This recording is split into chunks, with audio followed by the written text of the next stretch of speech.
जनाब जुनैद जाकिर का एक और सवाल था।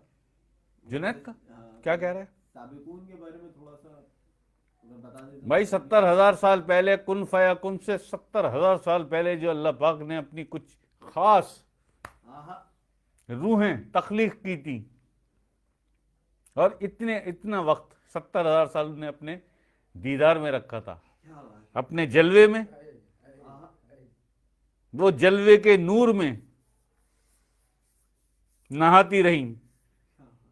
फिर कुर्ब में वो कुर्ब के नूर से सैराब होती रहीं, और फिर मोहब्बत में वो मोहब्बत के नूर से सैराब होती रहीं। ये 3 साबिकून वाली रूह, वो भी कुरान में सहाबा में बांट दिया वो साबिकून वाला पूरा मामला।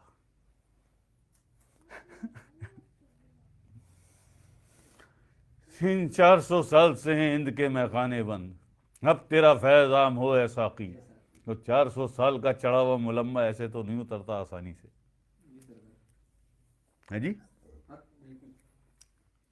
तो ये है जुनैद साबिकून का, कि वो जो कुछ ख़ास मखलूक हैं अल्लाह पाक ने ख़ास रूहें तख्लीक की थी अपनी मोहब्बत वाली, फिर वो दुनिया में आई तो कोई बाबा फरीद बना है भाई, कोई दाता अली हजवेरी, कोई सरकार बरी इमाम, कोई बायज़ीद बुस्तामी, कोई ख्वाजा, कोई निज़ामुद्दीन औलिया, कोई बाबा ताजुद्दीन, और कोई बाबा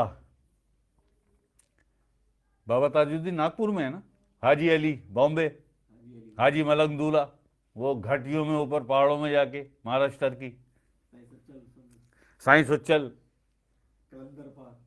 कलंदर पाक का तो कोई सरकार बिलावा, ये तो सब बहुत आगे के लोग हैं ना।